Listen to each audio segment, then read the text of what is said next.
अस्सलाम वालेकुम। आप देख रहे हैं ब्रेन फ्यूल टीवी। आज हम पाकिस्तान पीनल कोड के सेक्शन 473 को पढ़ेंगे।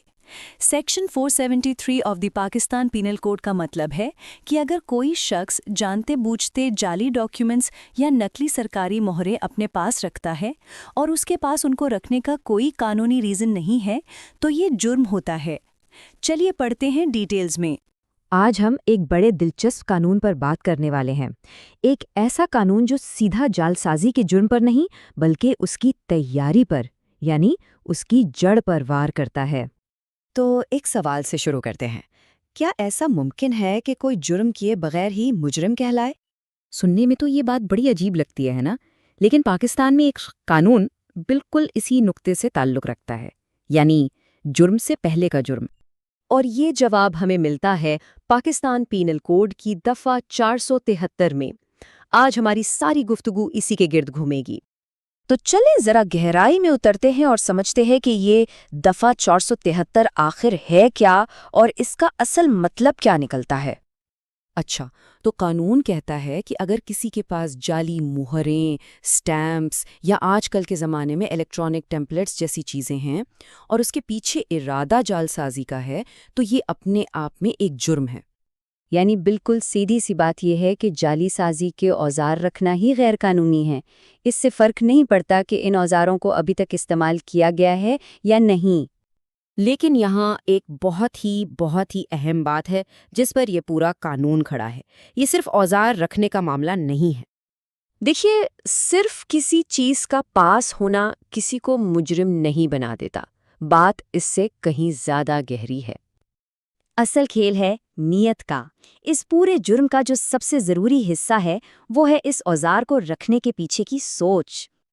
इसको समझने का एक आसान सा फॉर्मूला है, औजार जमा नियत बराबर है जुर्म। बस यही वो बुनियाद है जिस पर यह पूरा कानून काम करता है। ज़रा इस मिसाल के बारे में सोचिए। फ़र्ज़ करें किसी के पास अपने पड़ोसी के घर की चाबी बनाने का सांचा पड़ा है। अब भले वो घर में दाखिल नहीं हुआ, चोरी नहीं की, लेकिन वो सांचा रखना ही उसकी बुरी नीयत को जाहिर करने के लिए काफ़ी है। अच्छा, तो अब देखते हैं कि ये कानून हमारी असल दुनिया में कैसे लागू होता है। और ये सिर्फ पुरानी स्टैम्प्स तक महदूद नहीं बल्कि आज की डिजिटल दुनिया पर भी लागू होता है। देखें, ये कानून दोनों तरह के जालसाजों पर लागू होता है। एक तरफ राशिद की मिसाल है जो एक डॉक्यूमेंट एजेंट है और उसके पास हाई कोर्ट की जाली मुहर है। उसकी नीयत यह है कि क्लाइंट्स का काम जल्दी हो जाए, जो ज़ाहिर मुस्तकबिल में जालसाजी की तरफ इशारा है। दूसरी तरफ कोई भी आम शख्स हो सकता है जिसने अपने कंप्यूटर में मेडिकल बोर्ड के लेटर हेड का फोटोशॉप टेम्पलेट डाउनलोड करके रखा हुआ है, सिर्फ यह सोचकर कि क्या पता कभी ज़रूरत पड़ जाए। दोनों सूरतों में नीयत मौजूद है। तो समझने की बात यह है कि इससे कोई फ़र्क नहीं पड़ता कि वो कोई जाली सरकारी मोहर है, किसी यूनिवर्सिटी के लोगो वाली स्टैम्प है या फिर प्रॉपर्टी के कागजात का कोई डिजिटल टेम्पलेट। ये कानून इन सब चीज़ों का अहाता करता है। तो सवाल ये पैदा होता है कि आखिर इस कानून की ज़रूरत ही क्यों पेश आई? इसके पीछे क्या सोच है?